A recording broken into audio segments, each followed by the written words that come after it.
హి ఓం నమ శివాయ్. ఓం నమ శివాయ్. ఓం శ్రీ భద్రకాళీ సమేత వీరభద్రస్వామిని నమో నమః. మాతృ పితృభ్యో నమః. ఆచార్య అతిథిభ్యో నమః. శ్రీమాత లలితా త్రిపుర సుందరయే నమో నమః.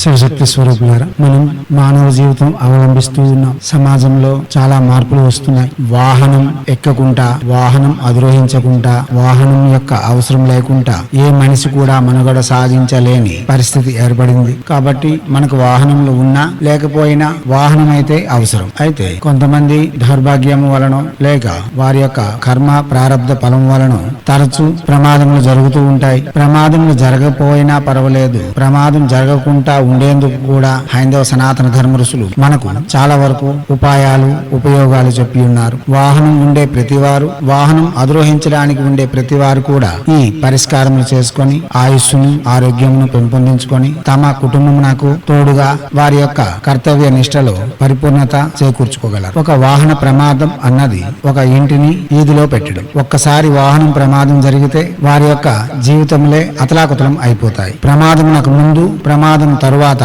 అనేలా జీవితాలు ఉంటాయి. కాబట్టి ప్రమాదమును అధిగమించడం, ప్రమాదములు రాకుండా చేసుకోవడం చాలా మంది. ప్రమాదం వచ్చిన తర్వాత తగు విధములుగా చేసే కంటే అసలు ప్రమాదమే రాకుండా చేసుకుంటే చాలా మంచిది కదా. కాబట్టి మనం హైందవ సనాతన ధర్మం ఆచరిస్తున్నాం. ప్రతి విషయాన్ని భగవంతునితో ముడిపెట్టి మన జీవితం కొనసాగుతూ ఉంటుంది. అటువంటి భారతీయ భూమి, పుణ్యభూమిలో మనం జన్మించి ఉన్నాం. గంగా గోదావరి నదులలో స్నానాలు చేస్తున్నాం. కాబట్టి ఆ విధానాలన్నీ మనకు అలవుగా లభిస్తాయి. అయితే వాహనములు ప్రమాదం జరగకుండా ఉండేందుకు ఏం చేయాలి? మన ఋషులు మనకు ఎటువంటి మార్గ నిర్దేశములు చేసి ఉన్నారు. ఇప్పుడు కొంతవరకు తెలుసుకుందాం. అన్ని ఒకే ప్రసంగంలో చెప్పలేం కదా. బుధవారం నాడు స్వయం పాకం ఏర్పరిచి శివాలయ పూజారికి దక్షిణ తాంబూలాది సమేతంగా 8 వారములు సమర్పించిన మట్టి ప్రమిదలు దక్షిణ ముఖంగా ఆవు నేతితో దీపం వెలిగించి శివారాధన చేస్తూ ఉన్న ఎటువంటి ప్రమాదములు దరిచేరవు, వాహన ప్రమాదములు జరగవు. ఒకవేళ జరిగినా మన కుటుంబంపై తీవ్రత చూపించేటంతగా జరగవు.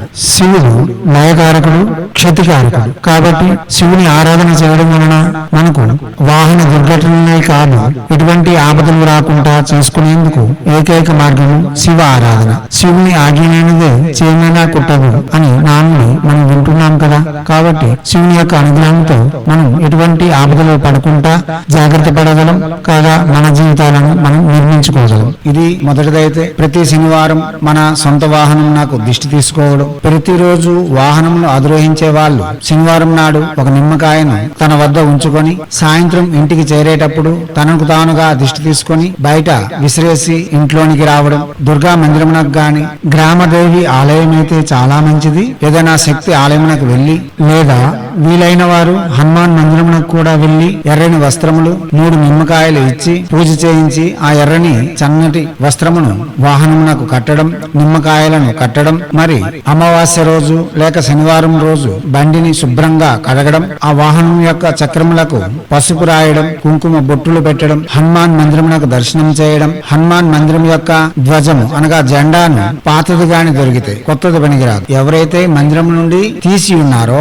దాని నుండి ఒక పీలికను తీసి వాహనంలో ఎక్కడైనా సరే భద్రపరిచి ఉంచడం, ఇటువంటి ప్రయోగములు చేయడం వలన కాగా ప్రతి మంగళవారం కర్పూర హారతి వాహనమునకు ఇవ్వడం వలన మనకు ఎటువంటి దుర్ఘటనలు జరగవు. ఇంకా చేసుకోవాలంటే శ్రీ హనుమాన్ వాహన దుర్ఘటన నియంత్రణ యంత్రము లేక శ్రీ దుర్గా వాహన దుర్ఘటన నియంత్రణ యంత్రము తెచ్చి బండిలో ఉంచుకోవడం అనగా వాహనంలో ఉంచుకోవడం. ప్రతిసారి వాహనం అధిరోహించేటప్పుడు మన ఇష్టదైవమునకు నమస్కరించి స్టార్ట్ చేయడం వలన మనకు ప్రమాదములు చాలా వరకు నియంత్రించబడతాయి. కాగా భర్త తమ వృత్తిపై బయటకు వెళ్లేటప్పుడు భార్య కుంకుమ బొట్టు పెట్టుకొని అలంకారయుతంగా ఎదురుగా రావడం, నవ్వుతూ బయటికి బంధించడం శుభమునకు చిహ్నములు. భర్త ఎటైనా వెళ్లేటప్పుడు, వాహనం అధిరోహించి వెళ్లేటప్పుడు ముఖ్యంగా భార్య యొక్క ఆహ్లాద ముఖము చూసి వెళ్లి వచ్చే వారికి ఎటువంటి ప్రమాదములు జరగవు. ఎందుకంటే ప్రతి వాని యొక్క భార్య తన వంతుగా మహాలక్ష్మిగా భావన చేయాలి, మహాలక్ష్మి మహాలక్ష్మియే. కాబట్టి